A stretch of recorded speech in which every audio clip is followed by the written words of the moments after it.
ఏడ్చారంట. అంటేనంటాను యాకోబు వారి జీవితాల్లో ఎంతగా నాటుకుపోయాడో. దేవునికి స్తోత్రం చెప్పండి గట్టిగా. మన ఇంట్లో ఎవరైనా చనిపోయారు అనుకోండి, ఎన్ని రోజులు ఏడుస్తాం చెప్పాలి? ఎన్ని రోజులు ఏడుస్తాం? గట్టిగా ఒక రోజు ఏడుస్తాం. రెండో రోజు నుంచి మామూలు లోపలికి వెళ్ళిపోతాం, తినేస్తాం. మళ్ళీ ఎవరైనా వచ్చారు కానీ ఆ మూతు తుడిసేసుకొని వచ్చి చనిపోయాడప్పా. అవునా కదా? అవునా కదా? మళ్ళీ వాళ్ళు వెళ్ళిపోయిన తర్వాత మళ్ళీ లోపలికి వెళ్ళిపోతాం. ఏడ్చి ఆకలేసిందమ్మా అనబెట్టాము. గుర్తుపెట్టుకుని నా ప్రియ దేవుని బిడ్డరా, మనము చనిపోయిన తర్వాత మన శత్రువు కూడా మన కొరకు ఏడవాలంట. అది నిజమైన బ్రతుకు. కొట్టి చెప్పండి గట్టిగా హల్లెలూయా. ఎవరు ఏడవాలంట? శత్రువు ఏడుస్తాడా?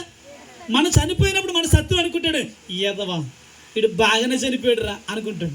మన మరణం ఎలా ఉండాలంటే, మనం చనిపోయినప్పుడు మన శత్రువు కూడా ఏడవాలంటే. అంటే అంత గొప్ప మరణము, అంత మంచి పేరు మనం ఈ లోకంలో సంపాదించుకోవాలి. దేవునికి స్తోత్రం చెప్తాం గట్టిగా హల్లెలూయా. నా ప్రియ దేవుని బిడ్డరా, యాకోబు చనిపోయినప్పుడు అంట ఐగుప్తులు అంటే ఎవరు చెప్పండి? మనకు బంధువులా శత్రువులా? ఐగుప్తులు ఎవరు చెప్పండి? ఇశ్రాయేలును బాధ పెట్టిన జనాంగము. ఆ జనాంగము యాకోబు చనిపోయినప్పుడు 70 దినములు ఏడ్చారంట. నేనంటే నా ప్రియ దేవుని బిడ్డరా, కుటుంబ పెద్దను కోల్పోయిన ఈ కుటుంబ సభ్యులు చాలా బాధపడతారు. ఎందుకంటే ఆయన కుటుంబం అంతటికీ మేలు చేసిన వ్యక్తి. నాకు తెలిసి అప్పాజీ మాస్టర్ని చదివించి ఒక గవర్నమెంట్ ఉద్యోగస్తునిగా చేసింది ఎవరు చెప్పండి? వాళ్ళ నాన్నగారు.